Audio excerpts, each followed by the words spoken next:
Good morning, Santa Clarita. Welcome in. You are listening to KHTS, your hometown station, 98.1 FM and 1220 AM. This is SCVi Charter Schools Eye on the Valley, Homeschooling Answers. I am Matt Watson, your host. It is good to have you. It is a beautiful Tuesday outside. Going to be another warm one, but Tuesday means that we've got the mayor on the line. Mayor Cameron Smyth is on the line. So if you've got questions for him, go ahead and get them in now. We always have somebody who posts a really important or a really good question for the mayor as we're signing off, and we miss it. We don't want to wrap up before we get a chance to get to your questions.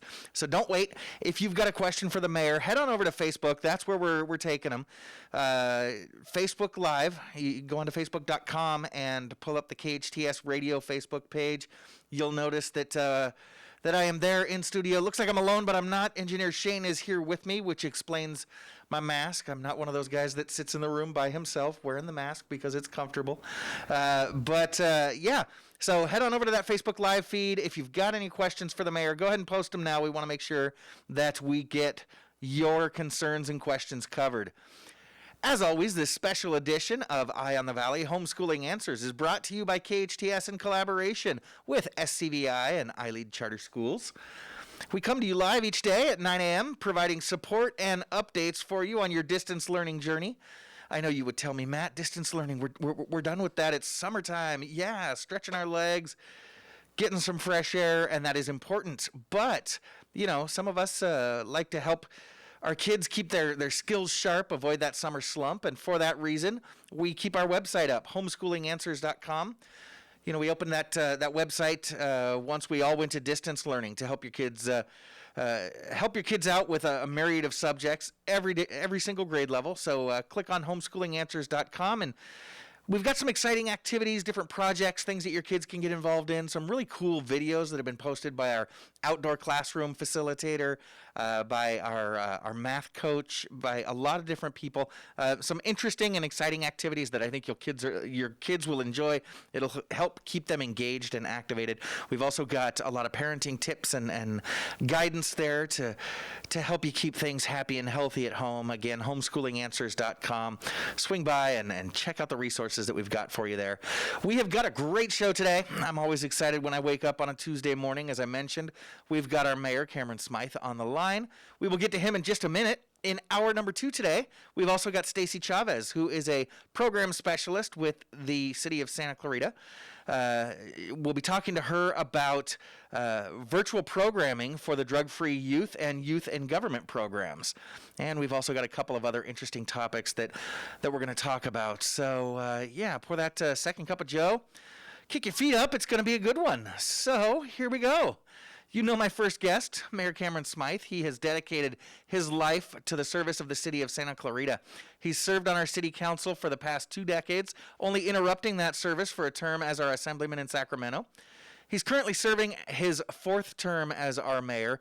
Sworn in back in December, he took over a city reeling from several devastating fires and a community rocked by school violence. Yet he stood up and said yes. He chose to lead and took over, never knowing what was to come here this spring and now leading into the summertime under his leadership. Pandemic and near economic shutdown, uncertainty, civil unrest, and continued protests and demonstrations in our city. Mayor Smyth, it's certainly been an interesting term for you. Good morning, sir. Hey, Matt. It's right. Who wants to be boring? Right. Yeah, definitely. It keeps you on your toes, keeps you sharp. It keeps those coffee makers in business. So, first and foremost, Mayor Smyth, how was your Father's Day? Were you adequately celebrated? Because we can send somebody over and take care of your kids if we need to.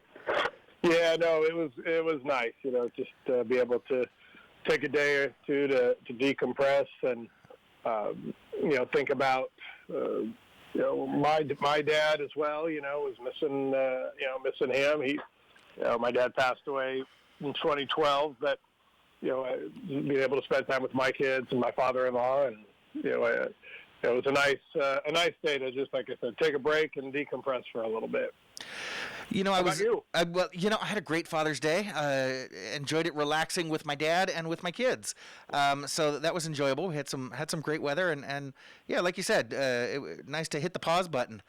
You mentioned your dad. I was going to bring him up a little bit later on in the hour, but let's talk about it now. Your dad was bringing you up at the same time he was helping bring up a young city. What was that like growing up as your dad stewarding first a school district and then our city as it was being born, and you're sitting there watching him do what he does. Sure. You don't really have the perspective, right? When you're just in it as a kid, all you know is that my dad would randomly show up at school, whether it be junior high or high school, and you never knew when he was going to appear. But and then once the cityhood started, I had moved off to college and didn't really have that perspective until I came back. And my first job was working on his campaign and seeing my dad get elected by a whopping 16 votes to the city council.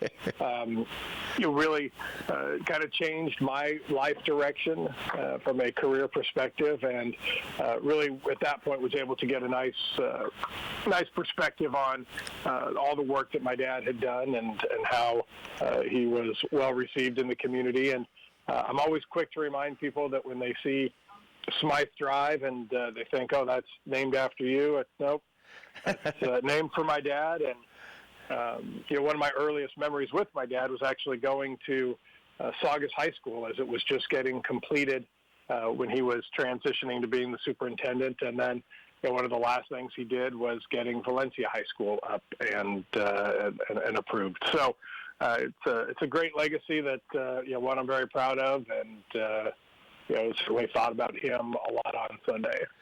As you should be proud. He was a great guy. You know that better than anybody else. Let's go ahead and get down to business. He was my dad. You remember that, right? I don't know if my kids would have the same reaction to people saying that I'm a great guy. There's a difference. You're right. He was your dad, but there's a lot of us that benefited from his leadership and the values that he brought to a young city. So we do appreciate him.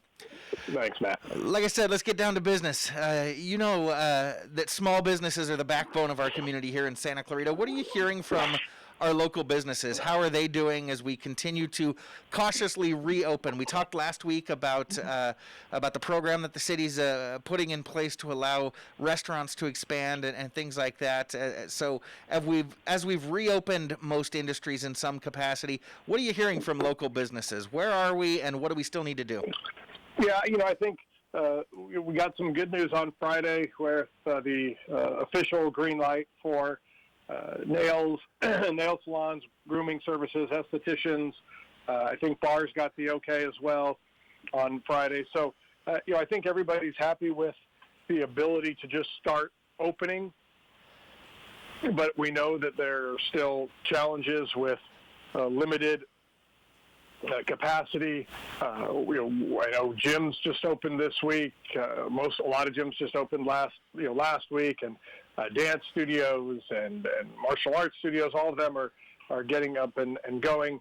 But they still are challenged, I think, with the capacity issues. I think there are a number of gyms that certainly lost members themselves, people who were impacted by the shutdown and could no longer maintain their memberships for either themselves or their kids, for example, if they're doing the gymnastics or martial arts or dance studios. So everybody, I think, is very thankful and happy to be able to move forward, but they're certainly not up and running back to full capacity. It's gonna take some time. Yeah, definitely. Let's talk about city services now. Have you got any update on where we at with the city services? Are there more coming back online as we continue to move forward? What's open? What's not? Sure. What's available? I think the biggest questions remain around city pools and whether or not the city is going to move forward with our youth sports programs. Those I think are the are still the two biggest or the highest number of emails or calls that we get. I know that we are discussing internally the protocols around our public pools, so I feel confident that we should be able to meet those and be able to get the aquatic center and our other city pools up and running sooner rather than later.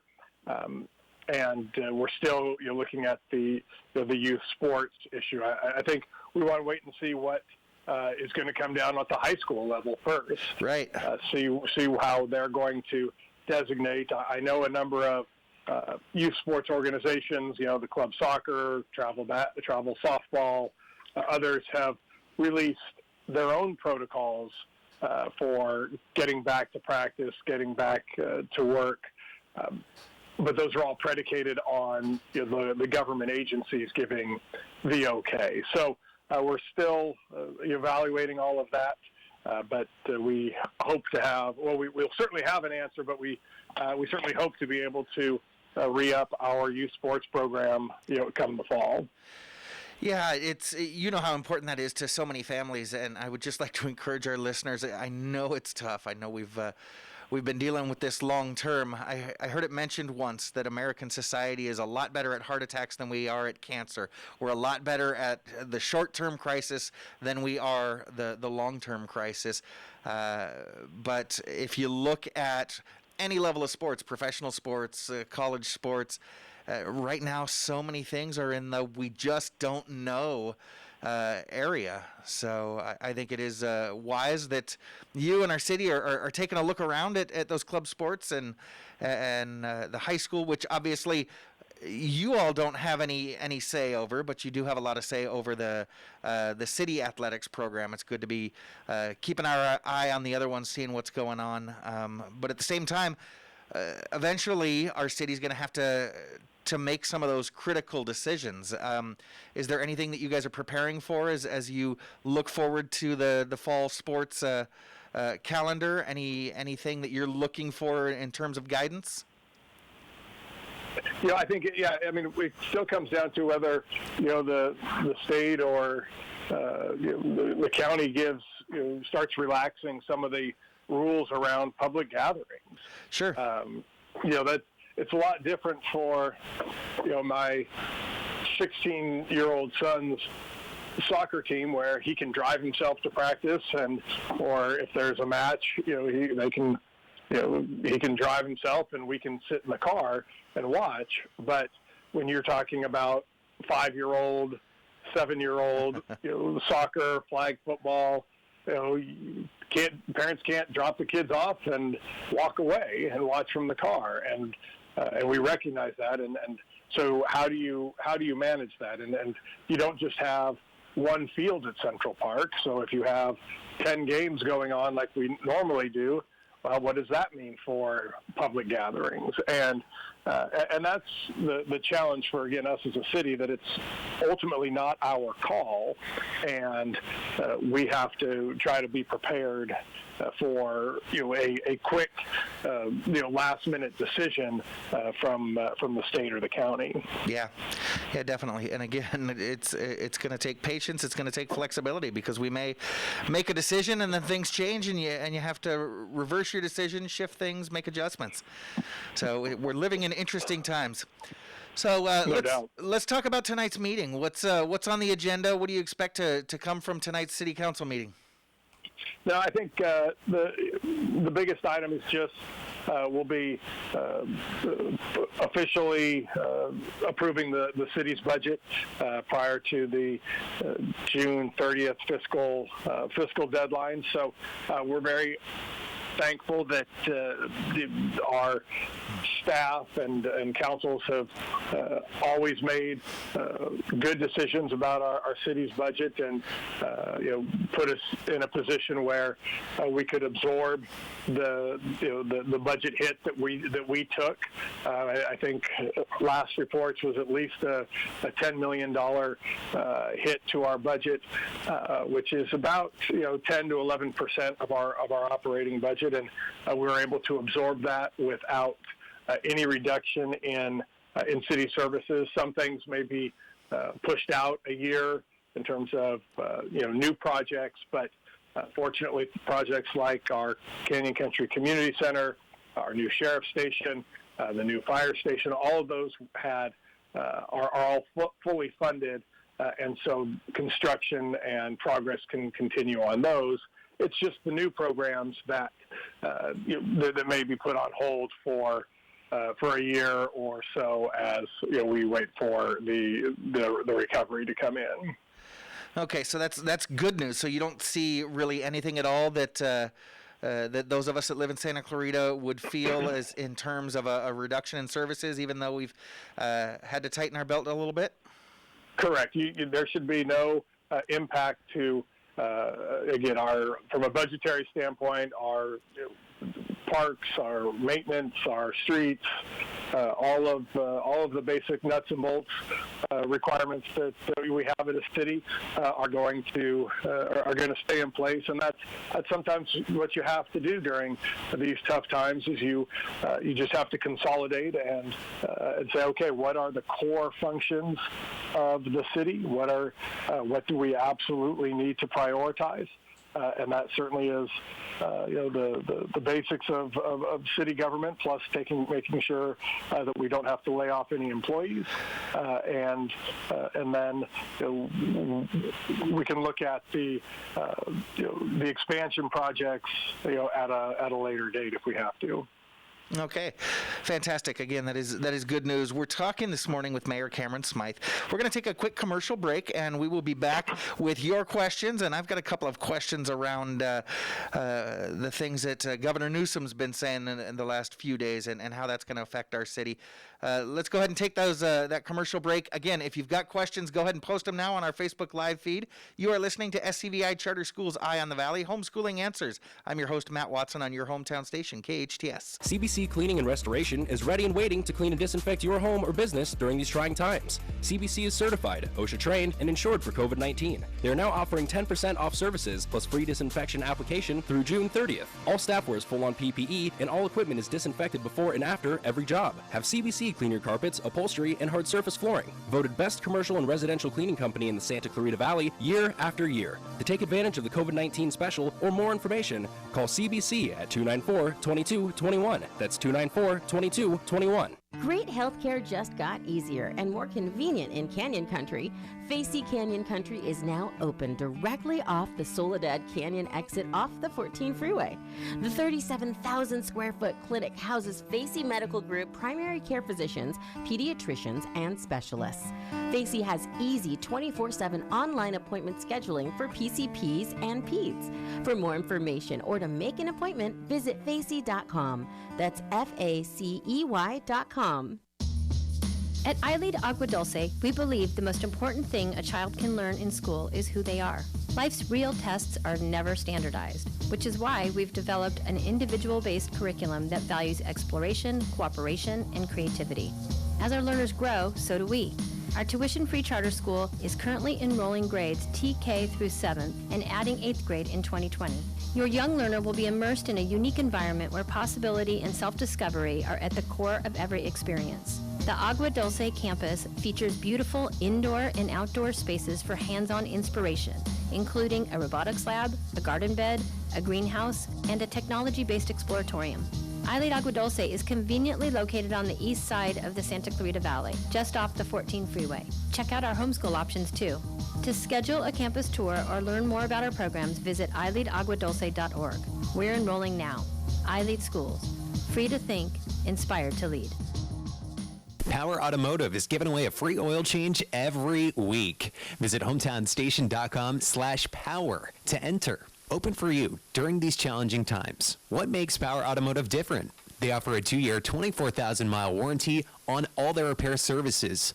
All makes and models, autos, trucks, diesels, even RVs. On Soledad between Whites Canyon and Sierra Highway. Behind Denny's. Power Automotive will show you why they've been voted Santa Clarita's #1 repair shop for the last 18 years. Visit hometownstation.com/power and you can be this week's winner. When you're looking for a midnight snack, sometimes fast food just doesn't cut it. California Bakery and Cafe is open 24/7, so you'll be able to find fresh donuts, danishes, bagels, all-natural fruit juices, gourmet sandwiches, and much more at any hour. With elaborate cakes for any occasion, including weddings, baptisms, anniversaries, corporate events, or any special event. California Bakery and Cafe in Santa Clarita is open 24 hours to satisfy any craving anytime. Call us, 255-1254. That's 255-1254. Hey there, it's Tori with your hometown station. Weather, beautiful day today. Sunny skies, highs in the low 90s. For anything and everything Santa Clarita Valley related, go to hometownstation.com or check us out on Facebook at KHTS Radio. 98.1 FM and AM 1220. Your hometown station. KHTS is the only station I listen to. 98.1 FM and AM 1220.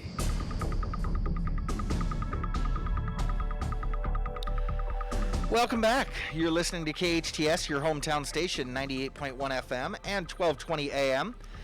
This is SCVi Charter Schools Eye on the Valley, Homeschooling Answers with Matt Watson. We are talking to Mayor Cameron Smyth this morning, and as I mentioned before the break, we're taking your questions on the KHTS Facebook Live feed. So you've got another couple of minutes there if you still want to post those questions. I wanted to ask you, Mayor Smyth, this one was posted before we went to the commercial break. We were talking about the city sports programs and things like that. A listener asks if we have any plans for a new disc golf course in the city. I know we've got one, I believe, out kind of toward the back of Central Park. Are there any new plans? No, I'm not aware of any secondary disc golf courses. As part of Central Park's expansion, we did last year approve 4 new fields at Central Park that would create a different redesign of the current course. So I wouldn't say it's there isn't a new, but there will be a redoing of it, I think, as we expand Central Park. But for now, we are no changes and no additions that I'm aware of. All righty. I remember as a kid growing up here in the city, we used to just use light poles and trash cans and things like that. So the course out in Central Park is a really cool addition. Yeah. It has been, yeah. Yeah. Another question from a listener asks, how have some of the race relations talks gone with Dr. Moore and other groups that you've met with? What outcome are both sides looking for, and does he, meaning you, do you believe we can get there? So we're actually, I've had probably, personally, I've had at least a half a dozen meetings with a number of groups and or individuals wanting to talk about the Black Lives Matter changes and what's happening in our community, and they've all been very positive. Let me rephrase that. Most of them have been very positive. I shouldn't speak in absolutes, but I think there is definitely a desire by members of the community to move forward, to use what's happened across the country, as well as here in Santa Clarita, and use it as a catalyst to make changes. And as I've said, Santa Clarita is a different community and than one I grew up in, and I think it's important that we have policies in place and programs that reflect and support that diversity. And so, with the reactivization of the Human Relations Forum, that we envision that to be kind of the community arm of creating that those platforms and events to help support our diverse community. So we continue to meet. We have a follow-up tomorrow with Dr. Moore and some reps of the Hart District and some additional members of our city staff to kind of share with the community members where we are and and to provide some updates about the city budget, some updates about policing. I know that the County Board of Supervisors today is going to be taking up the issues of possible reforms at the Sheriff's Department, and so those would apply to Santa Clarita as well. And so we're moving. I expect throughout the summer we'll work to get the Human Relations Forum a little bit more structured and populated with community members, and really try to get going. Yeah, let me stop and say, do I think we can get there? I am a strong believer in, never have I seen Santa Clarita fail in something that has been important to this community. Going back to stopping the Ellesmere Canyon landfill, to fighting the CMEX mega mine, to more recently addressing and supporting the members in our community experiencing homelessness, and how we've created a community plan specific to Santa Clarita. And so I have no doubt that we can do the same when it comes to a human relations forum and supporting and reflecting our diversity. I agree with you, and you and I have talked in the past about how this is definitely going to be, I mentioned the word marathon and you corrected me, it's going to be a relay race as we look to hand the baton off to future administrations, future generations, and I just love how our community's coming together and talking and more importantly, listening to each other. And I think that if we haven't done so already, I think we're going to quickly become a leader in and around our country as different cities look to us for how it could be in their area. So appreciate your leadership as well as the leadership from some of those other groups out there that are helping make that happen. Yeah, and I think because we just like we did with our homeless plan, we can do the same thing. And the issues that we're facing around diversity in Santa Clarita is different than what you're going to see in Los Angeles or the Antelope Valley or the San Gabriel Valley, just much as it is the face of homelessness. And so what we want to do is develop policies that are specific to us. What are the challenges specific to Santa Clarita? Not what are the challenges that we see in Los Angeles and put those reforms in. What do we need here in Santa Clarita? What does the data tell us? What do the needs tell us? What does the community say? And let's put our programs into place that are specific to Santa Clarita, much as we've done with our homeless task force. That's a very important point. And to that point, let's talk about what's going on kind of at the state level and then how that affects us here at the local level in Santa Clarita. Late last week, Governor Newsom issued a statewide order. He said that not enough people are wearing masks when they go out, and therefore everybody needs to wear a mask when they go out. He issued that order that masks must be worn in public. Have you got any thoughts on that order and how it affects us here in Santa Clarita? Well, I think in LA County, we already had the mandate of wearing masks when you're visiting an essential business, and so the governor's order really shouldn't impact our community that greatly. You want to. I always wear a mask when I'm going to the store or the gym I attend. You have to wear a mask going in, get your temperature taken before you can enter the gym. I think most medical offices have all of those protocols, and I know retail stores, restaurants as well. And so I think it's not a huge change to what we've already had in place here in Los Angeles County. But I think the big concern is the question about schools and how is the governor's order going to apply to our local schools, and that certainly could impact the learning in Santa Clarita as well as statewide. So I think I encourage people to continue to wear the masks. I mean, obviously we're seeing spikes in LA County over the last couple of weeks, but in Santa Clarita, our numbers are remaining pretty solid with in terms of a majority of the cases still are with inmates at pitches, and our hospitalization rates are still low, and we're able to handle the capacity. So I would just hope that and encourage residents to continue to follow those orders, and the more aggressively we do, the sooner we'll get out from under them. Definitely. Now, yesterday, Gavin Newsom did kind of say that he's keeping an eye on LA County, along with several other counties where the rate of COVID infections has increased a little bit lately. So I don't really want to ask, because you can't look into a crystal ball, asking if you see us moving back to phase 2 or phase 1. But let me go take it this way. You and the mayors of Palmdale and Lancaster several weeks back requested a variance for our area of the county. Now, when the state ultimately responded to that, they gave a variance to the entire county. Should the governor come back and place tighter restrictions on LA County and some of these others, is that a measure that you and the city council would look to continue to press, where we would be given a little bit of a variance within our county?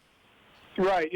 What you're saying speaks to exactly why we had pushed for a sub-regional variance, if you will, because the number holding Santa Clarita account for and the North County as a whole, to the same standards, because the numbers in other parts of LA County are spiking, is completely unreasonable.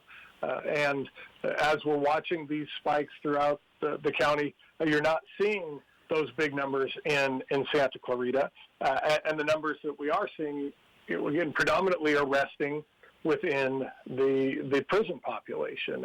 And so I would expect, if there is any effort to roll back the openings that we have here in Los Angeles County, particularly in Santa Clarita, there will be significant resistance, particularly when the numbers aren't warranting yet in our community, at least. Yeah, definitely. So keep your pen handy. Now, last question for you as we look toward the 4th of July holiday. It looks like 4th of July in Santa Clarita isn't going to be canceled after all. It will be a little bit different this year, but there are several events scheduled. Can you detail a little bit about what the 4th is going to look like in our city this year? Sure. Like you said, obviously there won't be the major parade that draws 20,000+ people a year. We know that that's not a reasonable event, but we are proceeding with the city's fireworks shows. It's important that people do not do their own fireworks at home, and so we. I remember early on a question was posed to the governor about 4th of July and fireworks, and he had mentioned that he thought those could still happen, and was somewhat encouraging.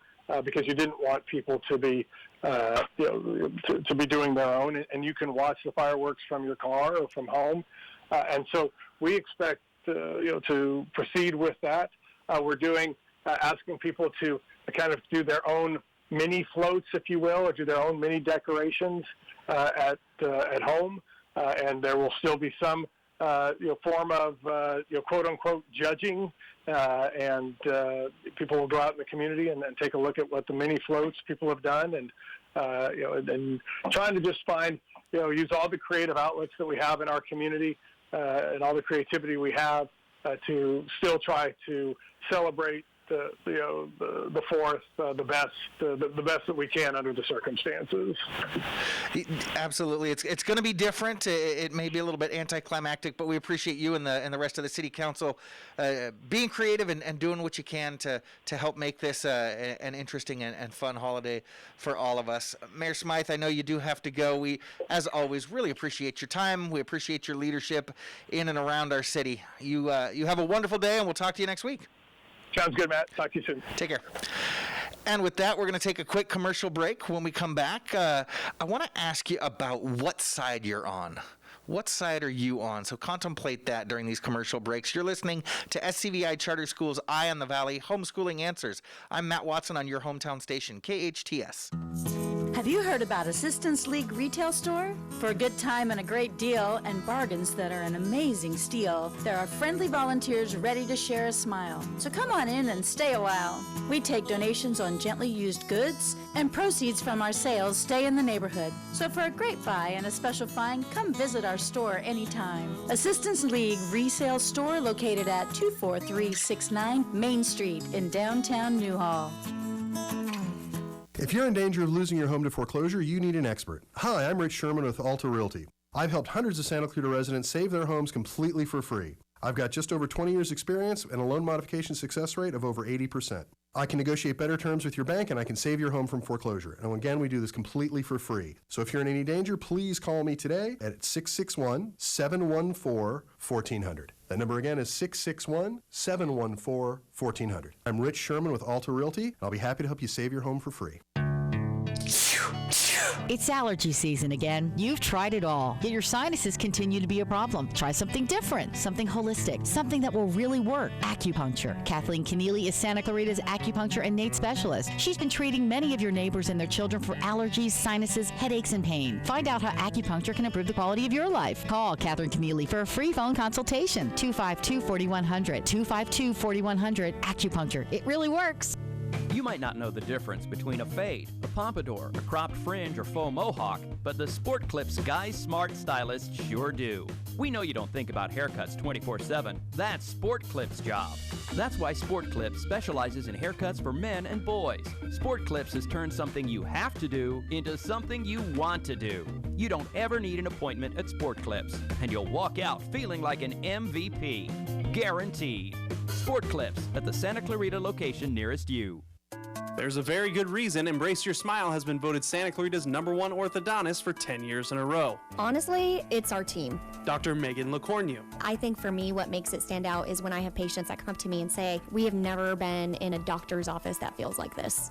Our team is a family, and we really get along, and we are really passionate about what we do, helping our patients get the smiles they want and deserve. Dr. Megan LeCornu of Embrace Your Smile Orthodontics. Embrace your smile. EmbraceYourSmile.com.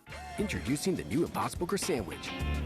This is plants? This is so good. I can't believe it. This definitely tastes just as good as sausage. I think it might taste better than sausage. Get the Impossible Crust Sandwich when you order on the BK app. You can also get free delivery, only at Burger King. Your hometown station, KHTS.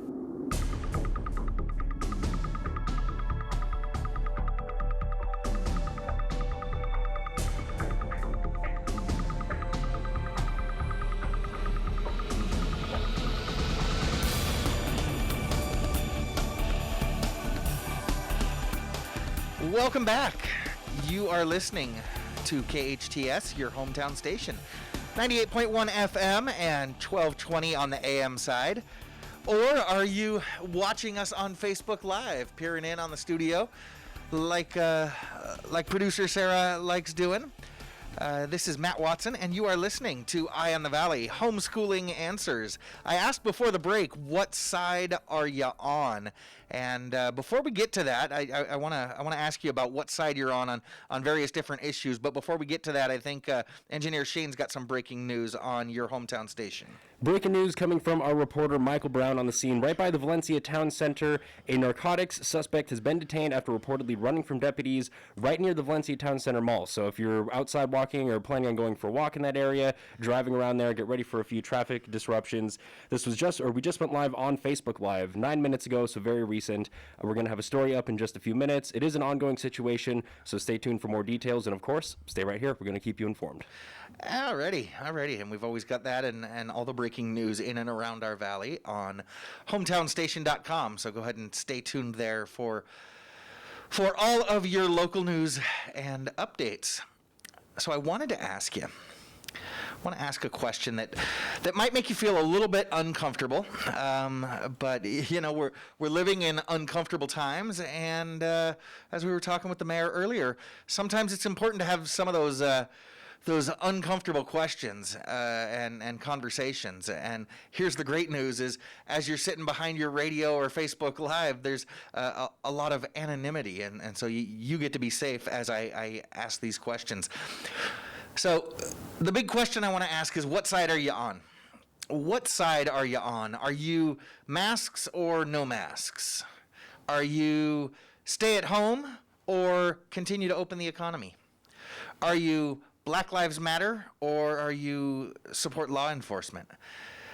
See, here's the thing, and I've heard this word sides a lot lately, and I've engaged in the conversation quite a bit because I've got some pretty strong feelings when it comes to taking sides. You know, there is such inherent danger in taking sides, especially on the issues that we're currently facing that are so important. You know, when we take sides, it tends to be so polarizing. You know, very seldom do we take sides that look like each other, right? So they tend to be so polarizing. They push us further apart as we dig in and search for our strength and identity in our side. They push us further apart rather than closer to consensus, to compromise, or to understanding. That polarization tends to make our arguments more extreme. We go further and further to the extreme as we argue with each other. We want to be less like the other side and more like our side, and we become more extreme. And we see that in so many different things in our society lately.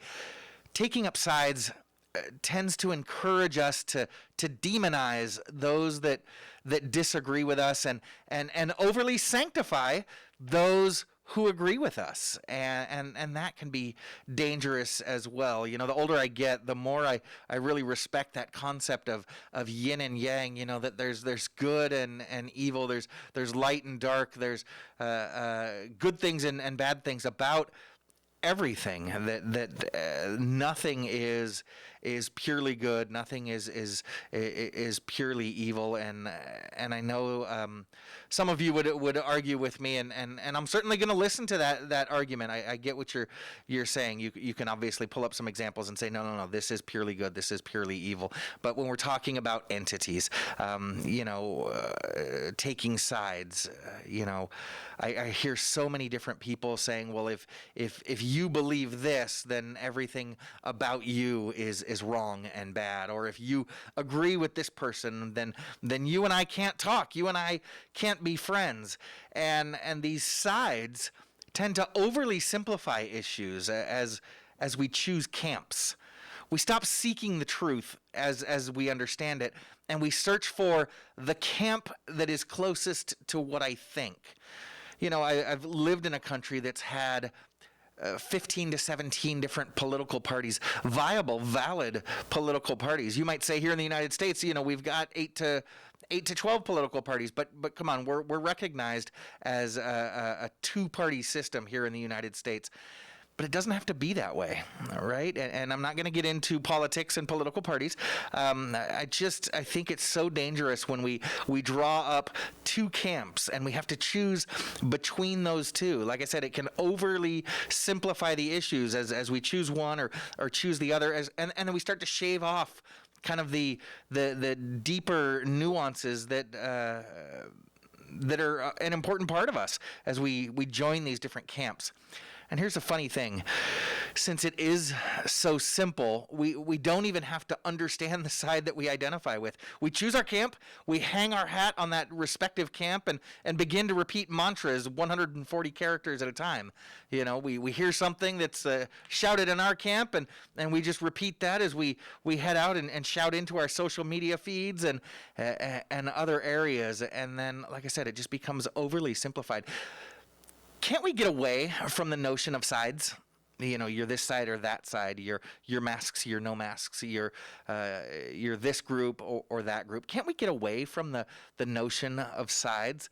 Now, it might challenge us. It might require us to stretch a little bit, but I'm a proponent of stretching. That can be a good thing. I get it. I get it. There's power in groups, and that's why political parties exist. There's strength in consolidation. It's how politics works. It's the reason that our country has been dominated by a two-party system for so long. It's funny, even though those parties have changed throughout the decades and the generations. But today, June of 2020, we're dealing with some issues that are much too important to politicize. The consequences of our actions or inactions on the matters at hand are far too steep to allow our stance to become watered down so that we can find a large group to agree with us. These times are much too important to get caught up in the sniping back and forth. And while you may disagree with someone, what they have to say, what you have to say, what we all have to say is far too real to be demonized or blown off or just patently disregarded. I want to urge you this morning, rather than to choose sides, let's figure out and articulate exactly what we believe and why. But then be flexible about it. Let's listen to each other.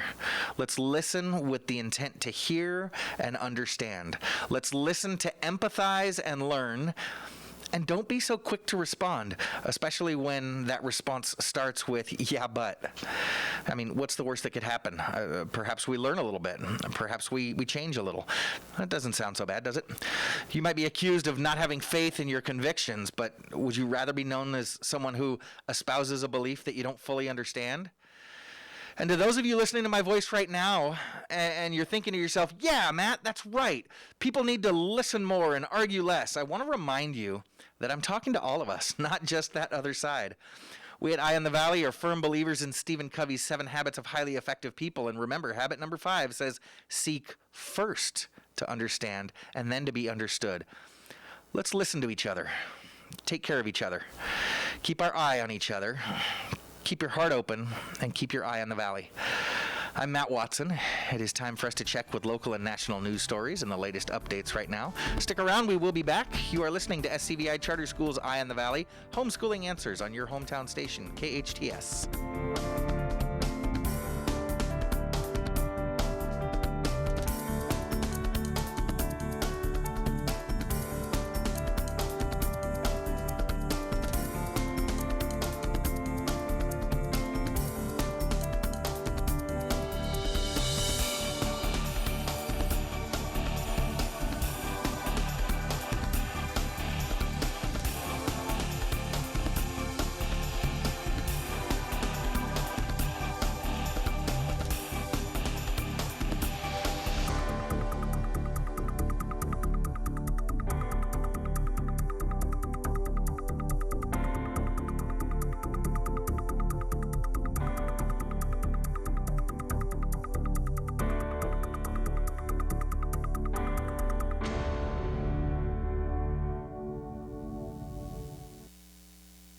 Yesterday, December 7th, 1941, a date which will live in infamy. We salute our veterans who sacrificed for our freedom. Santa Clarita veteran Bill Reynolds. Each week, we share an inspirational story of a local veteran on our Hometown Heroes page at hometownstation.com. Thanks to our good friends at Eternal Valley. I'm Richard Nunnally, General Manager of Eternal Valley Memorial Park and Mortuary. We believe taking care of each other is what community is all about. We're proud to bring you the stories of our hometown heroes. Eternal Valley, life well celebrated. My tile is 20 years old and it makes my house look 20 years old. For quality custom kitchen, bath, and tile, trust the professionals at Southern California Tile. Hi, I'm Bob of Southern California Tile, and I invite you to come look at the wide selection of tile and stone at our showroom. We offer you personalized one-on-one service and help you see the many beautiful possibilities for improving your home. Get some style at Southern California Tile. In Placerita by the entrance to Masters College. your hometown station. Our news team at KHTS is constantly working to keep you informed. If you want the latest and greatest information on the Santa Clarita Valley, just sign up for the KHTS newsletter. SCVi News delivered directly to your email inbox every weekday by 5 p.m. and a special weekend edition on Sundays. All it takes is an email address and you're set. Go to hometownstation.com to register. 98.1 FM and AM 1220. You just had an accident. You're okay, but worried your car will never look the same. Your vehicle may be the second biggest investment you'll ever make. Give it the care it deserves at Body Shop 661. Hi, this is Caesar from Body Shop 661. If you had an accident, you get to choose the auto body facility you want. Our full collision repair center works with all vehicles, foreign and domestic, and we handle all insurance companies. Body Shop 661 off Ruther behind Home Depot. All right, great practice. It's time to clean up now. Who wants to help clean up the dugout? Choose me. Bottles and cans are worth real money. That's right, Los Angeles County. Recycling beverage containers puts cash back in your pocket, and it's great for the environment, too. Every year, more than 24 billion CRV-eligible beverage containers are sold in California, and nearly a quarter of them end up in landfills, where they can take more than 100 years to break down. Do your part and recycle your beverage containers. Visit cleanla.com to find out more. A public service message from the city of Santa Clarita. KHTS, AM 1220 and 98.1 FM Santa Clarita. It's 10 o'clock. Time for national news on KHTS. But when? I'm Lisa Brady, Fox News. Disease expert Dr. Anthony Fauci offering renewed hope for a coronavirus vaccine, possibly by year's end. If you look at the history of viral diseases, it is generally vaccines that put the nail in the coffin of these types. Also telling a House hearing on the U.S. virus response that more testing will be done, even as the president continues to suggest there's so much testing now, it may be making a recent surge in cases appear worse than it is. Testing is a double-edged sword. In one way, it tells you have cases. In another way, you find out where the cases are. Health officials say the higher percentage of positive tests shows more spread, not just more test results. A Senate version of police reform could stall quickly. Senate Democrats appear ready to block consideration of a Republican police reform bill. The Republican majority has given the Senate a bad bill and proposed no credible way to sufficiently improve it. Minority Leader Chuck Schumer is urging Republican leaders to abandon the bill and begin bipartisan talks on police accountability legislation. The GOP legislation would create new reporting standards for use of force and training and incentivize police departments to ban chokeholds. But it does not go as far as a House proposal that also limits qualified immunity that shields officers accused of misconduct from lawsuits. Jared Halpern, Fox News. Thousands of people streaming into the streets in southern Mexico as a strong earthquake swayed buildings in Mexico City. The magnitude 7.7 quake was centered along Mexico's southern Pacific coast and also felt in Guatemala. Tropical storm Dolly just forming over the North Atlantic. Ask your Amazon smart speaker to play the news from Fox. America is listening to Fox News. From faulty breakers to broken windows, to leaky pipes, roofs, and water heaters, homes and businesses around the country can't work until the pros do. That's why Lowe's created credit programs that work for pros. With everyday 5% savings on eligible purchases, plus through October 31st, 60 days promotional financing on your Lowe's business account, or extended terms on eligible account receivables. Learn more in-store or online at lowesforpros.com. Putting money back in your pocket. Just one more reason Lowe's is the new home for pros. Subject to credit approval, U.S. only. How much money would you like to save just by doing something you're already doing? 15 or 25%? How about 30%? Here in California, Allstate safe drivers can save 30% just by doing something they're already doing. Driving safe. That's right, 30% just by driving safe. Allstate can help lower your cost of driving. Safe drivers can save 30% or more. Visit allstate.com or call a local agent for a quote today. Subject to terms, conditions, and availability. Savings vary. President Trump says there will never be an autonomous zone in Washington, reacting to the failed attempt by protesters to set one up near the White House last night. The president also plans action to protect monuments. I will have an executive order very shortly, and all it's really going to do is reinforce what's already there. but in a more uniform way. The Senate's top Republican also blasting the targeting of historical statues as part of demonstrations for racial justice. Our founding fathers are being roped to the ground like they were Saddam Hussein.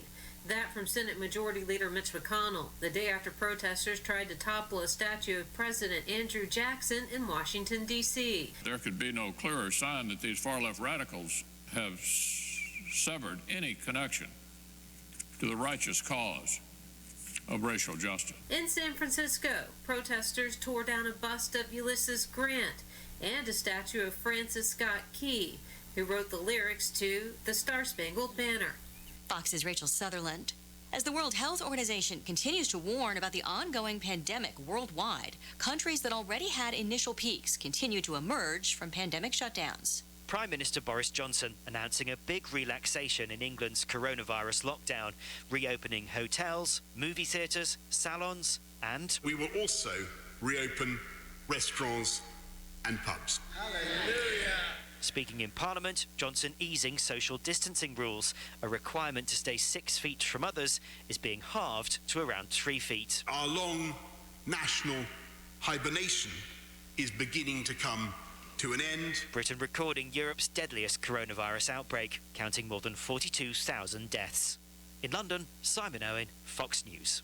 Some of the biggest recent surges are in India, Russia, and Brazil, which now has more than 1 million cases. I'm Lisa Brady, Fox News. Thanks for listening to KHTS AM 1220, Canyon Country, California. K260CO 98.1 FM, Santa Clarita, California. You choose your dry cleaner for convenience. Maybe it's time to choose a dry cleaner that is not only convenient, but does quality work at a reasonable price. Town Cleaners. They're in the center of our valley, and they offer free pickup and delivery anywhere in Santa Clarita. Town Cleaners, a dry cleaner who goes the extra step. Their stringent quality control ensures the highest quality cleaning and pressing for your garments. Town Cleaners on Soledad and Rainbow Glen. You see so much when you look at your child. A creative spirit that surprises you every day. Curiosity that develops into exploring unique passions. A little leader growing every day to discover who they are, what they love, and how they can make their mark on the world. At SCVi, we see those same amazing things. Our tuition-free K-12 charter school gives your child boundless opportunities to think critically and imagine freely, with a customized learning program built around each individual student. As iLEAD's founding school, SCVi combines an immersive approach to traditional subject learning with extracurricular activities, including STEAM, robotics, theater, music, and sports. SCVi has the only international baccalaureate program in Santa Clarita, with a 10-year proven track record of graduates excelling at top universities. And we're in your backyard, just off the 5 freeway in West Santa Clarita Valley in Castaic. For enrollment information or to learn more about our program, including homeschool options, visit iLeadSantaClarita.org. iLEAD Schools, free to think, inspired to lead. Santa Clarita Valley residents now have greater access to the excellent physicians and high-quality medical services for which Providence Holy Cross is known. Providence Holy Cross Health Center in Santa Clarita features state-of-the-art cancer and imaging technologies, as well as board-certified physicians in a variety of medical specialties.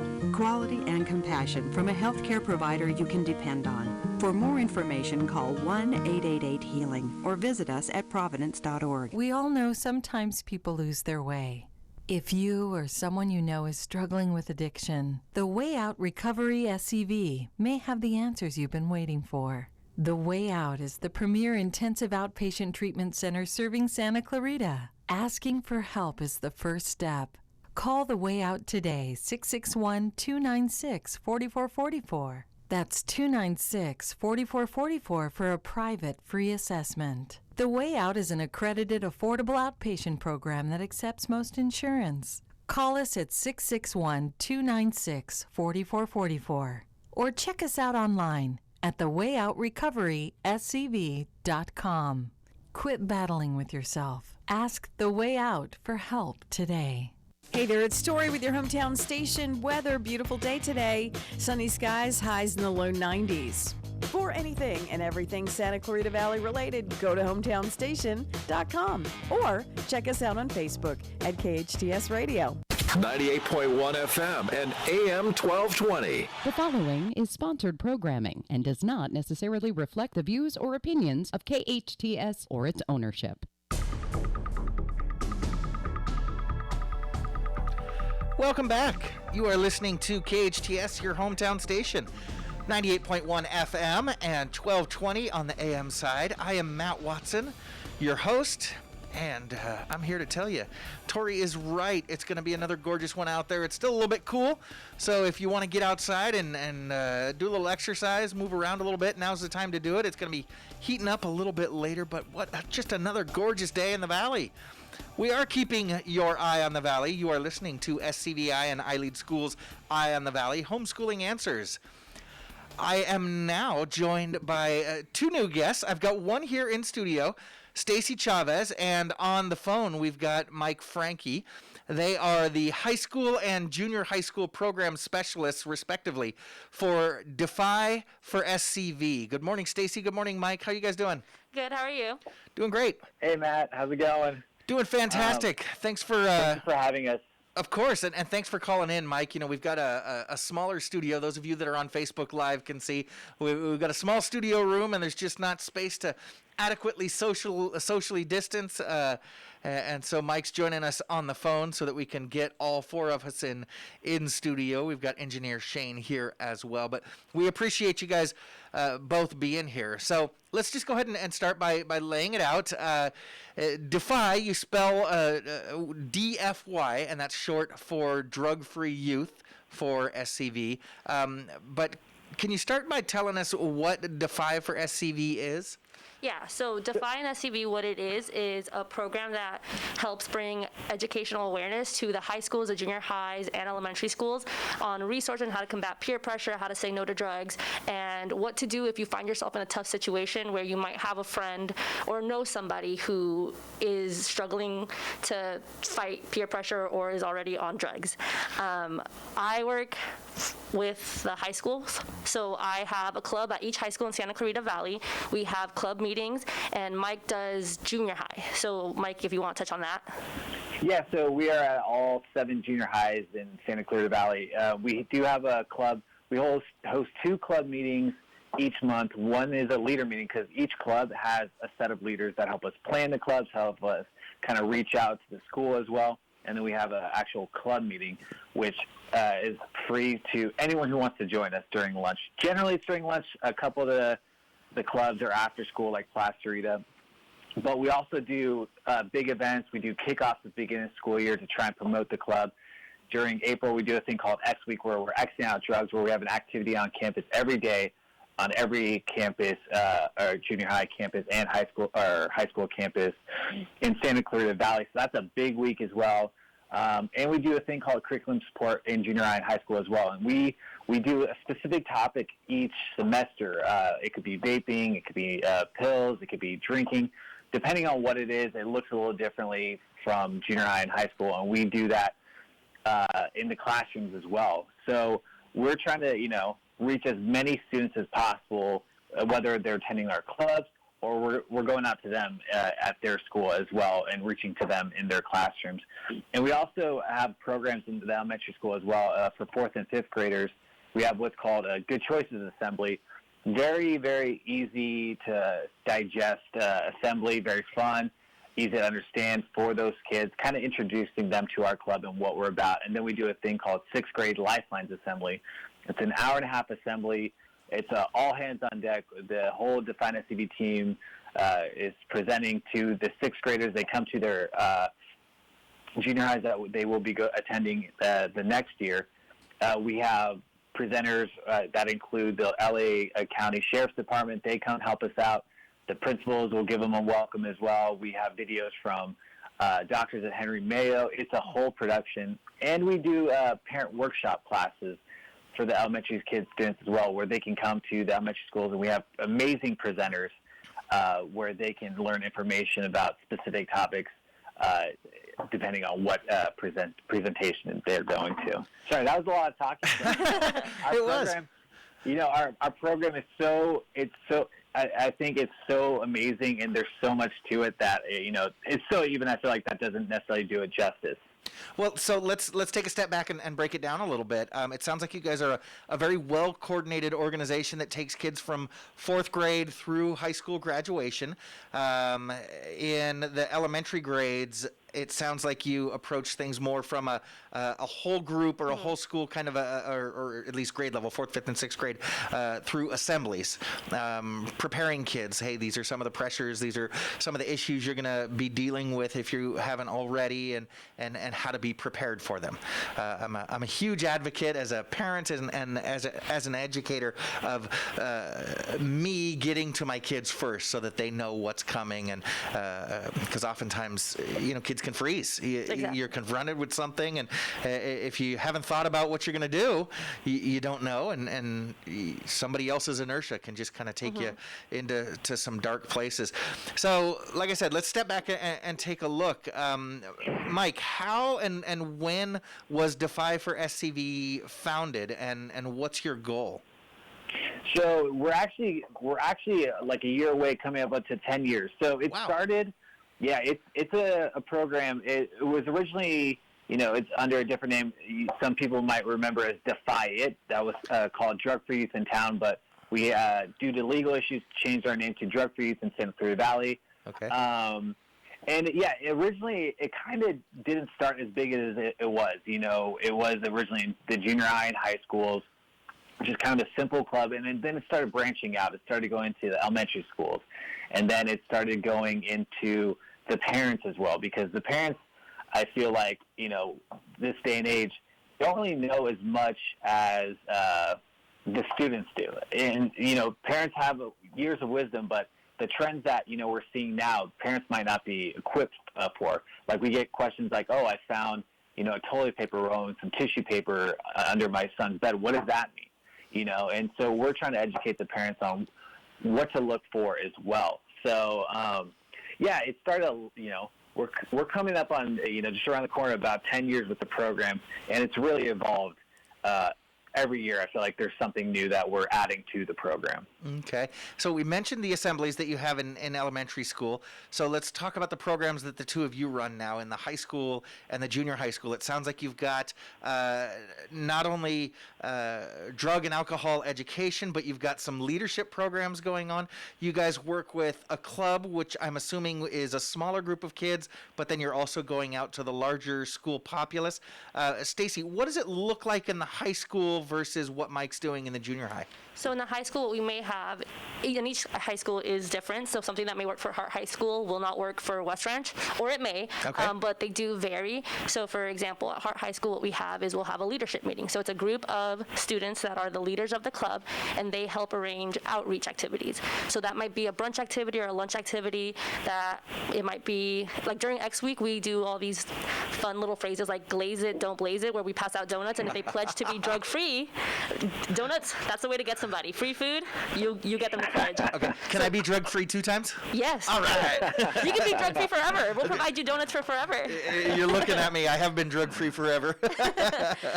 So we'll do outreach activities to kind of cater to the school and bring in more students to kind of give them that awareness and make sure that they get involved, to show them that there is something on campus to help them. I think that kind of is one of the issues that the students always bring up, is that they aren't aware of all the resources that are on campus.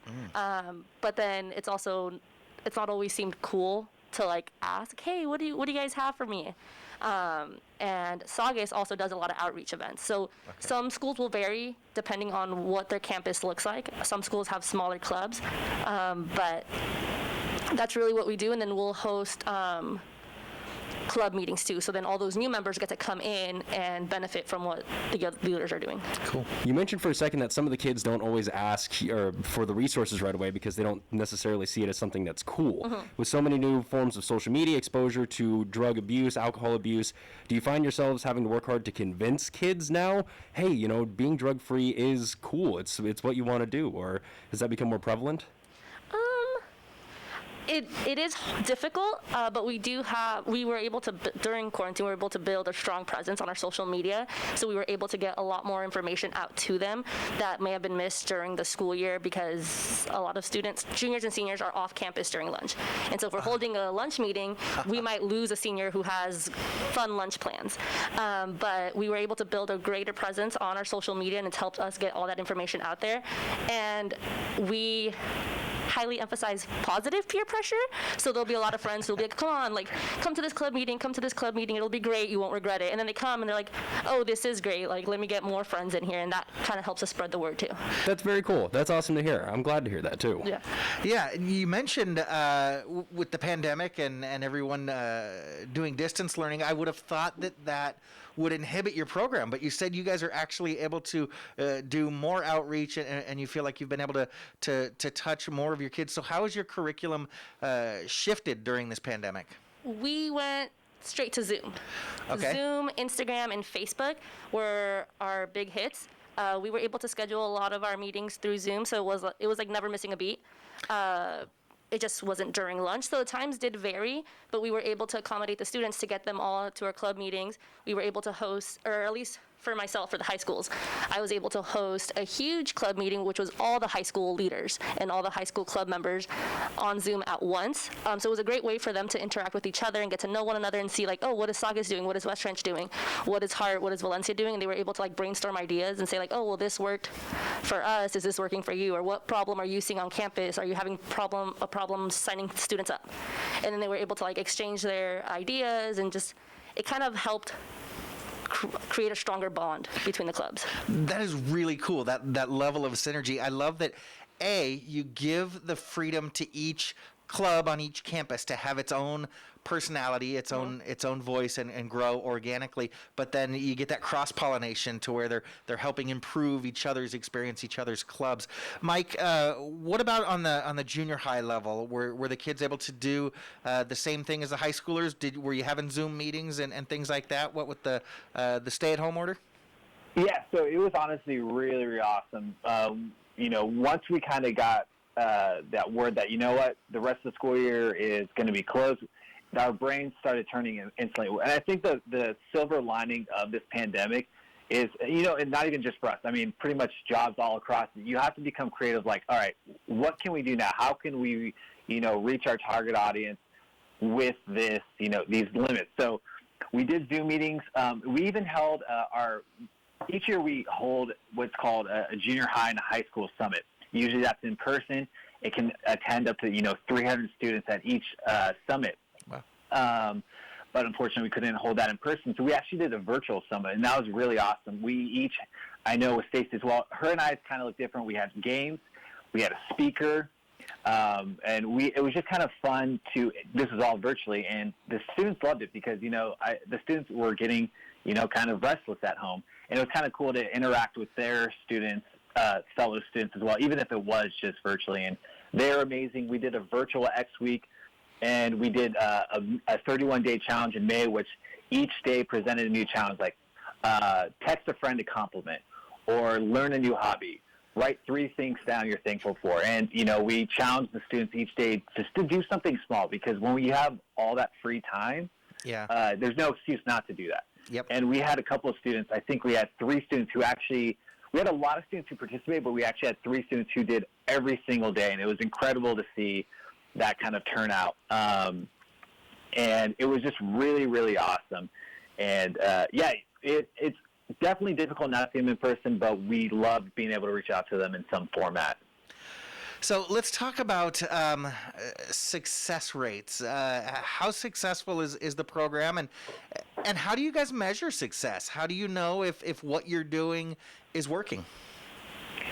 So I would say, that's a very interesting question, because it's one of those things we don't follow up with kids, we don't, unfortunately, we get hundreds of registrations per school year. We're in the, between each school, and we don't follow up with them because it's kind of one of those things where, like, it would be very difficult, the amount of members we've had to say, hey, are you guys doing drugs? Would they even be honest with us? But we have had some students reach out to us that go into high school, and they've asked for recommendations for jobs as well. And that kind of just shows that even with our program, we get a lot of students who stick through it in junior high and high school. And our goal is we don't want to be the ones that are constantly checking up on them. We want to keep in touch with them. If they ever want to say hi, we love that. But we want to give them a solid foundation, because at the end of the day, we can't make decisions for them. You know what I mean? It's the same as parents. You want to give your child an amazing foundation, but you know you're going to be in most situations that, or they're going to be in situations that you're not going to be there to watch them. So if we give them a foundation, like Stacie said, to be able to say no or know the smarter choices, that they will be able to make them themselves, and we don't have to make it for them. But the success rate, I think we get a lot of students who stick through the program into high school, and I consider that a success also because, you know, generally once you get to high school, maybe it might not be quite as cool of a program like Stacie, you know, we've talked about before, but those students know what they want and know what they're about. And so for us, that's a success right there. And we hope that, you know, all the kids in our program are a success as well.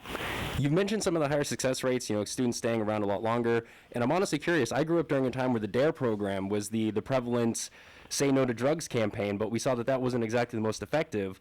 What sets your guys' program apart? What makes yours different to help keep those kids staying in that success zone? So, or Mikey, do you mind if I take this one? Yeah, Stacie, I was talking way too much anyway. So I think the difference is that we aren't trying to scare kids. We do emphasize what the negative consequences will be to saying yes to drugs, and we also emphasize what the positive consequences are to saying no to drugs. But our biggest thing is that we try to educate them. So granted, we're not educators, but we do our best to find factual resources and information to show them, like, this is what can happen to you, this is who you go to if you're having a problem.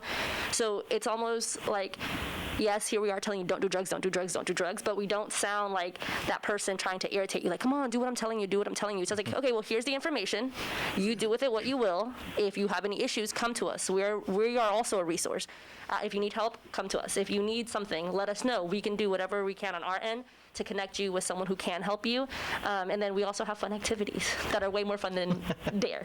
That's a huge difference, because you mentioned the scare tactics. All I remember from DARE is just to say no very aggressively, very loudly, but that's about it, because it's very bad for you, and there wasn't much deeper to it. So that's cool that you guys provide those resources to learn and try to educate, as opposed to using scare tactics and just saying, hey, say no. Yeah. Just say no.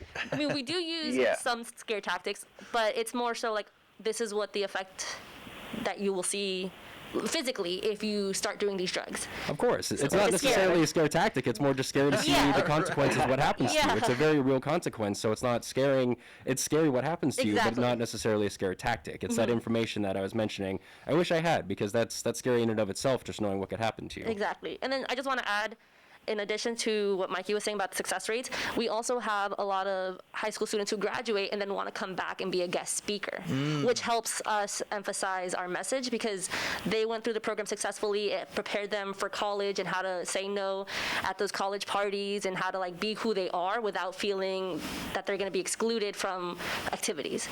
So them coming back and being our guest speakers during our high school summits or our virtual summit this year, or even just guest speakers out of like a junior high or a high school, helps us out so much more, because now it's someone who went through the program and can say, like, listen, I was where you were sitting. This is what I learned. It works. Just keep doing you. Yeah, that's. Go ahead, Mike. Oh, sorry. Can I just touch on one thing as well? So one of the things we talked about with the progression of the program as well is, you know, I think our name is a little misleading in a way of Drug-Free Youth in Santa Clarita Valley. You know, students may hear that, they think, oh, if I go to this club, they're just going to talk about drugs the entire time. We've actually expanded our program to talk about mental health as well, and consequences of other things. Even just talking to the students about, you know, the consequences of making threats online, because, you know, that's becoming a huge issue now. And we try to expand our club as well, besides talking about drugs, but other issues teenagers might be facing other than that. Because, you know, a lot of the issues aren't kids, you know, dealing with drugs necessarily, but more of the mental issue, because that's a huge thing as well. And so we try to talk about, you know, some of our clubs about what that may look like, and, you know, how to each person it doesn't always look the same. You know, someone dealing with depression or anxiety, for example. Yeah, thank you for doing that. Mental health awareness is so incredibly important in our youth. I want to continue talking about this program as well as another program that you two are involved in with the city. We do need to take a quick commercial break. We're talking this morning with Stacie Chavez and Mike Franke from Defy SCVi. And like I said, we're going to take a quick commercial break, but we're going to continue our conversation with them when we get back. So stick around. You're listening to SCVi Charter Schools Eye on the Valley, Homeschooling Answers. Answers. I'm Matt Watson on your hometown station, KHTS. This is Bradley Gross from Santa Clarita Grocery. Santa Clarita Grocery serves fresh groceries to families, individuals, and those experiencing homelessness. At Santa Clarita Grocery, out of every dollar donated, a full 99 cents goes directly to the needs being addressed. As an all-volunteer-led organization, we operate on a 1% overhead, receiving no government funding for our operations in the community, resulting in us being one of the most efficient charities in the Santa Clarita Valley. If you're looking to support the good for our community, please consider partnering with us by donating to Santa Clarita Grocery. What is donated is specifically kept in the Santa Clarita Valley, helping over 3,000 families, including 5 other community charities. Please visit our website, santaclaritagrocery.org, or visit us on social media or call us at 425-7575. That's 425-7575.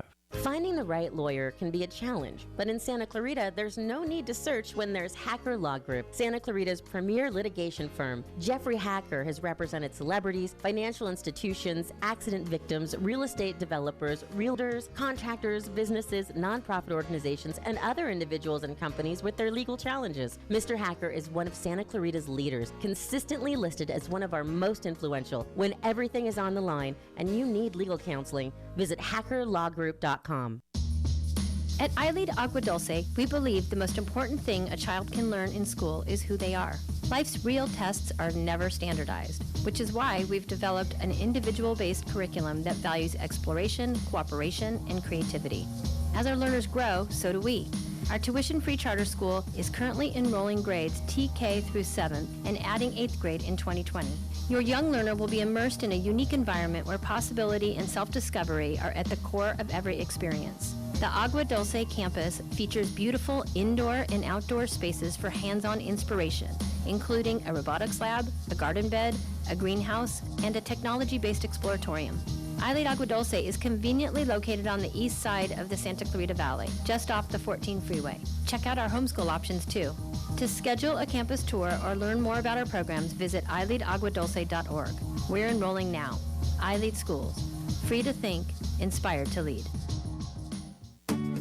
Comfort Keepers provides your loved one with loving in-home care. Miles McNamara, certified senior advisor and owner of Comfort Keepers in-home care. Our caregivers can help you in your own home, enhancing independence, creating safety and comfort. Our Comfort Keepers provide companionship, meal preparation, medication reminders, assistance with personal care, and even transportation to doctor's appointments. If someone you love can use a helping hand at home, visit comfortkeepers.com. Or call 287-4200.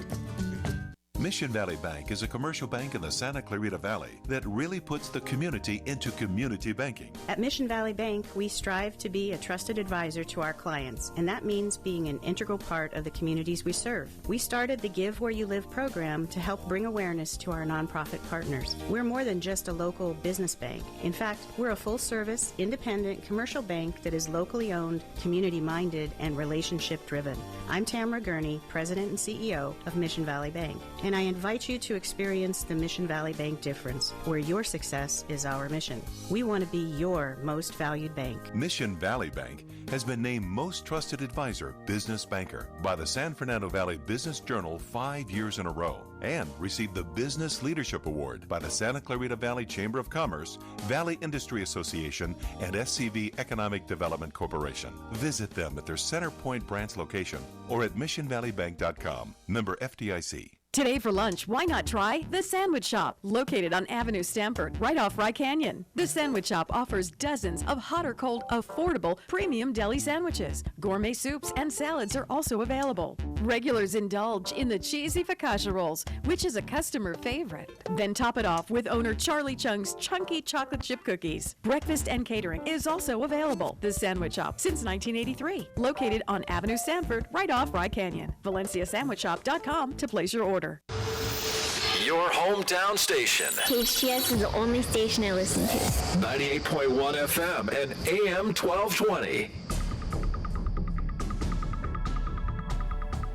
Welcome back. You're listening to KHTS, your hometown station, 98.1 FM and 1220 AM. This is SCVi and iLEAD Charter Schools Eye on the Valley Homeschooling Answers. I am your host, Matt Watson, and I am all of a sudden finding myself craving a nice roast beef sandwich. Tori talking about the sandwich shop in the break, and I'm wondering if I can get that with a dill pickle spear. And man, looking forward to lunch. You're listening better than I was. I was wondering where you were going with that. Well, I am joined by a couple of guests today. We've got Stacie Chavez in studio, Mike Franke on the phone.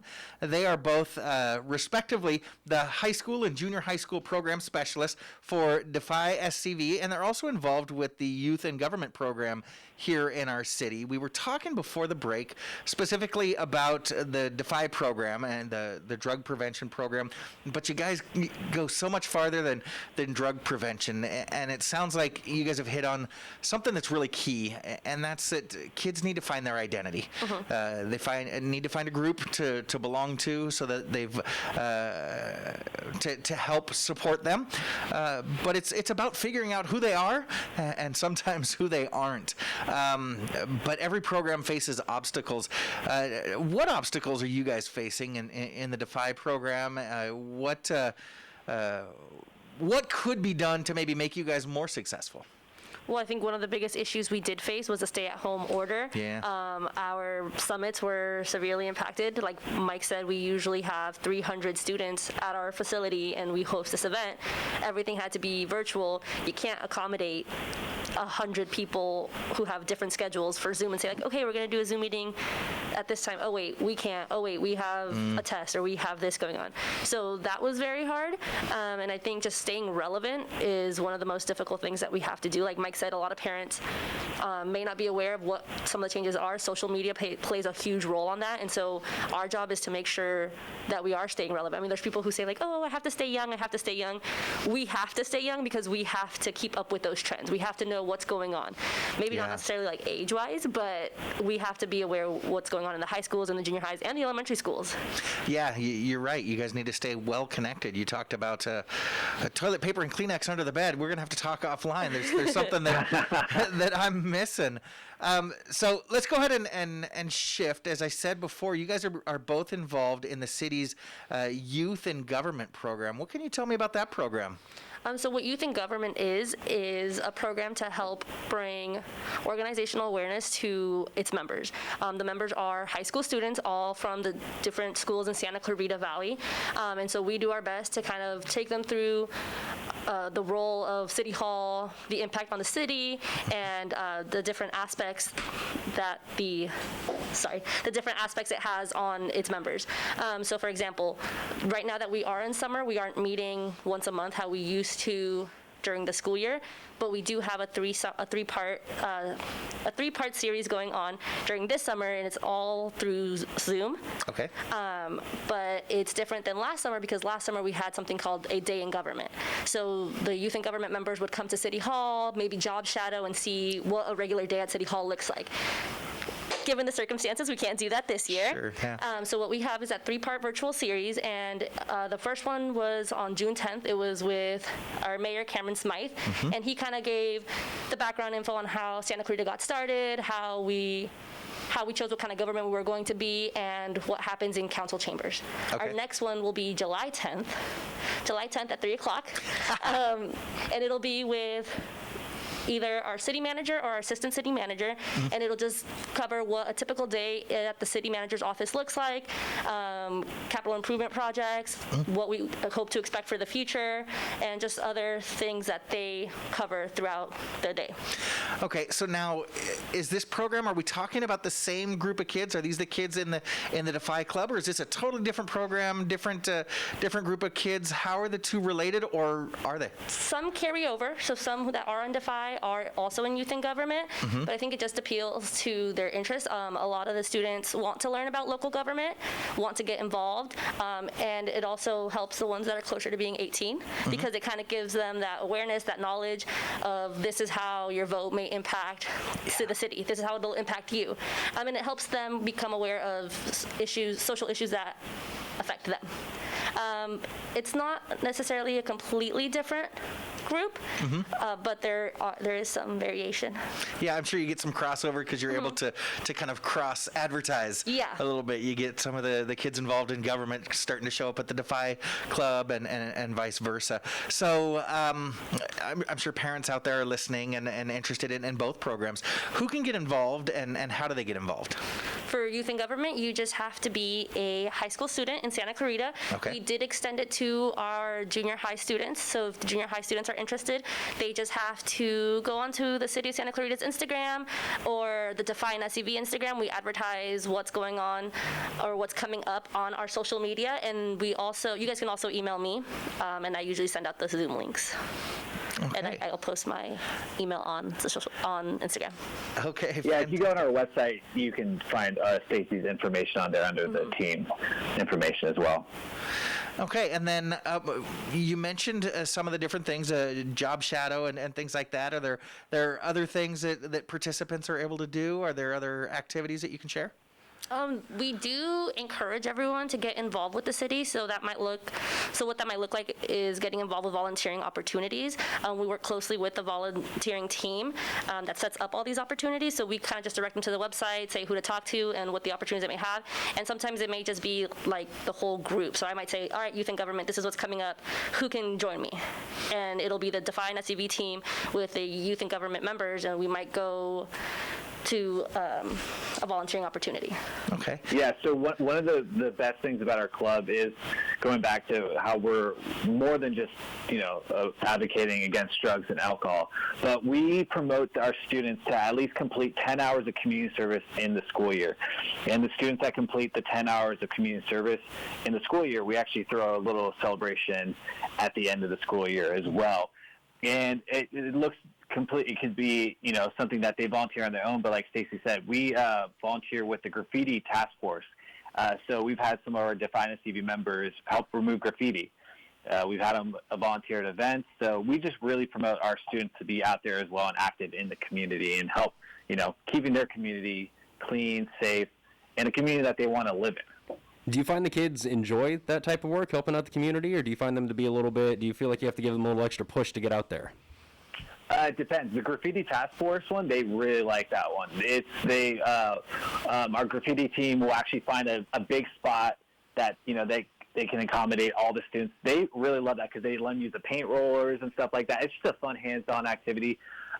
There's events we have like Light Up Main Street. That was in December. That would make no sense. Christmas one in August. But it's in December, and the students really like that as well because it's just the atmosphere is really nice. Some students are more inclined to volunteer than others. Some of my leaders, I had one leader at Placerita who almost completed her 10 hours prior to the school year starting because she was helping us with registration. So during registration, we promote our club, and she was at all the registration. So we get some kids that are, way more about it, and then we, obviously get some kids that, we have to give a little bit of extra incentive. But, overall, even if they only do a few hours, that's a few hours that, that they're spreading towards the community. Absolutely. That's a great thing too. Give them a little bit of sense of agency, help them get out there, contribute a little bit. And like you said, the painting that's a useful skill to get too. So I'm just curious. Exactly. You never know what the level of engagement is with some of the young people out there.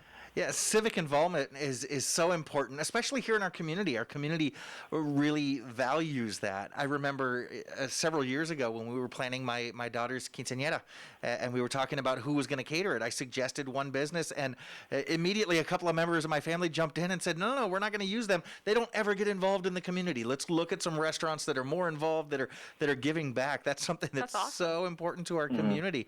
How long has this program been around, and then what results are you seeing as your kids are kind of graduating and moving out? Are you seeing your participants showing an interest in maybe careers in politics or getting politically involved, even if it's not in a career in politics? So a lot of our students, and I can only attest to the ones this year, we don't have a lot of seniors this year. Okay. Or I guess we did this past school year. We did not have a lot of seniors involved. But for them, it's more so just being aware of what's going on in the world and getting out of their own little bubble. They are high school students. They are still young, but they are doing their best to prepare themselves for the adult world, for adulting. So they're becoming knowledgeable on the topics that will affect them in the future, and it helps us help bring light to those issues and help, I guess, educate our younger members. Yep. The program's been around for a couple years now. It's not the same as Defy, where we bring some speakers back. Right. But we do partner up with other city staff to have presentations on what they do and what their department looks like. And it kind of just, again, helps spark interest for our youth. So we might do one with community services, and that a member might say, like, oh, wait, that's something that I want to do in the future. And we can schedule like a job shadowing opportunity for the whole group and kind of get them more involved. That is so valuable, so exciting that you guys are helping to develop leaders in the future. I don't know, maybe it was just me, but I remember when I was in junior high and high school, I had this notion that I was being prepared for the real world, that I was being prepared for when I was going to eventually, in the distant future, be able to help shape the world. I love that you guys are taking the opportunity to show the younger generations, hey, this is something you can have an impact on now. Our kids are realizing that they're already participating in the real world. This world is theirs, and they can have a strong impact on it. I know my son has been very involved in government and different social issues, and he's just chomping at the bit. Can't wait until he's old enough to start voting, but that hasn't stopped him from getting involved. I love that you're helping shape that, and then also helping kids make healthy choices. I'm sure a lot of our listeners are excited about the two different programs that you guys are involved in, Youth in Government and Defy, drug-free youth in SCVi. So is there any way that our listeners can get involved or support? Do you guys take donations?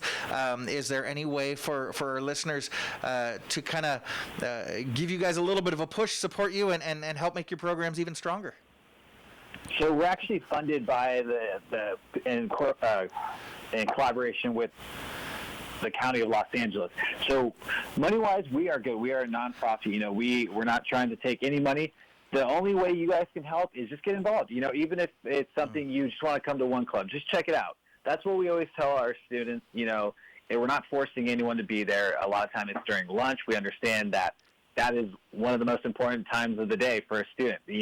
We want to make it a fun, informative, safe place for them to be.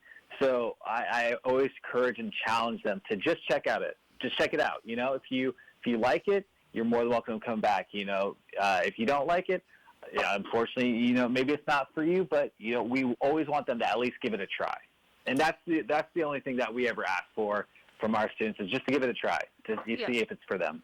And it's also as simple as sharing a post that we post on Instagram or on Facebook. You never know who it's going to reach or what the impact that post is going to have.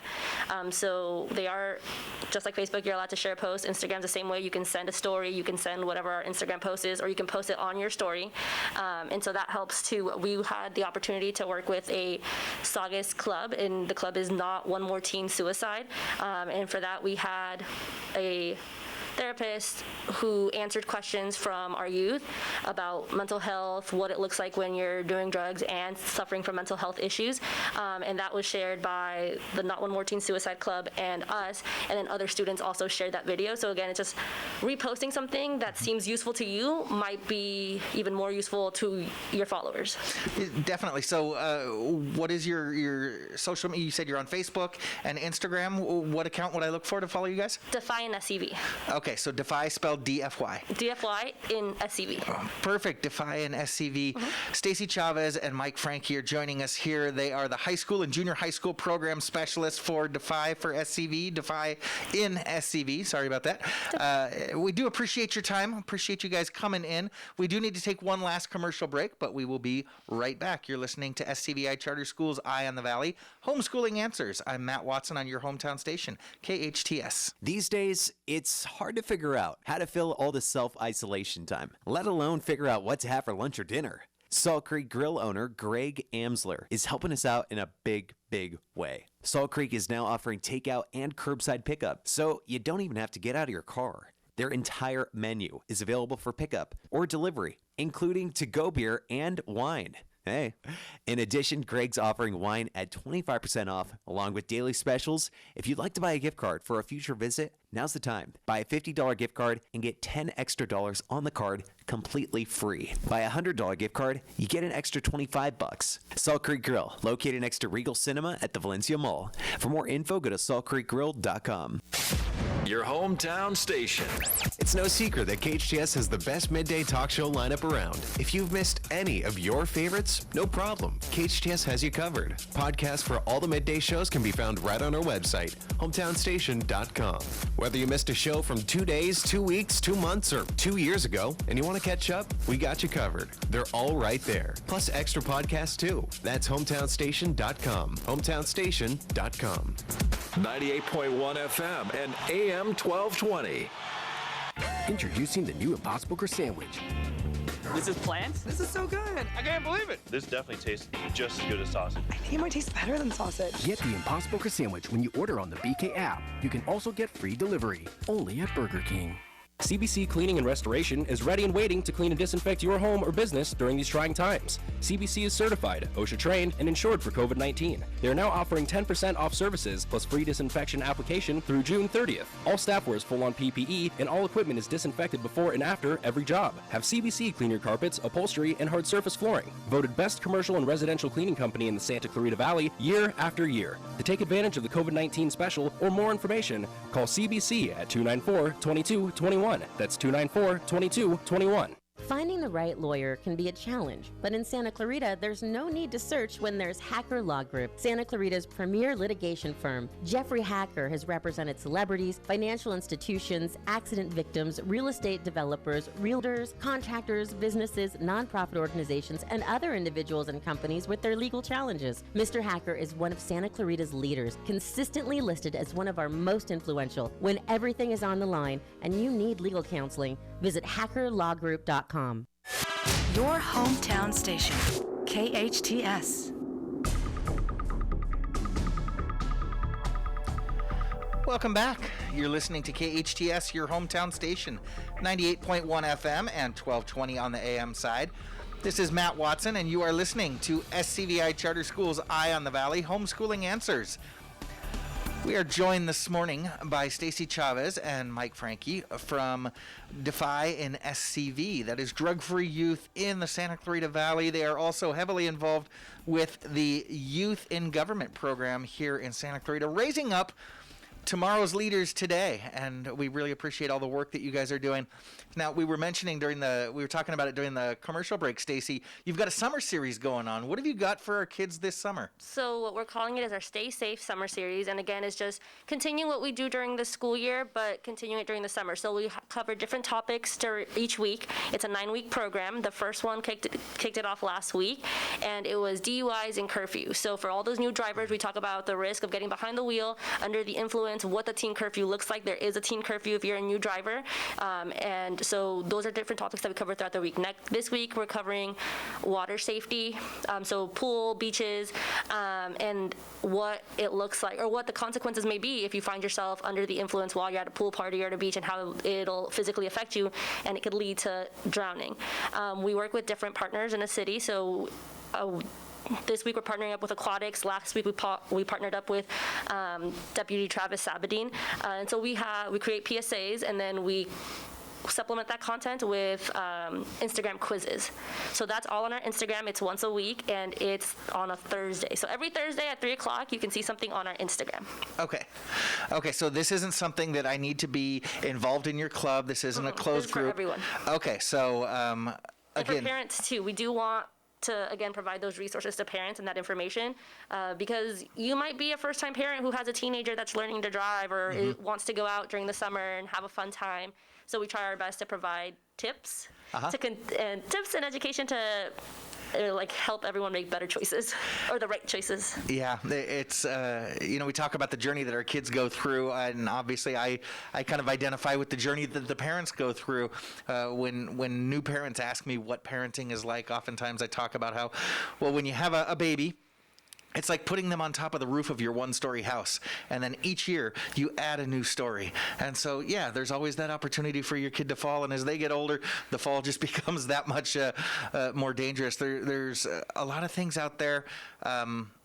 To be quite frank, Shane, you mentioned it. There's things to be scared of out there, but I love how you're combating it, not with the panic, hey, everything's going to kill you, but more just, hey, here's the information, and take the information and go and build a healthy, happy lifestyle. There's plenty of ways to realize the real circumstance, the real fear that come from the real circumstances without having to fear monger. There's things that naturally we as humans are scared of because it's not healthy for us. So it's good that you guys present that information and give it to students in ways that they can digest and understand, as opposed to just bludgeoning them over the head for weeks at a time until they comply.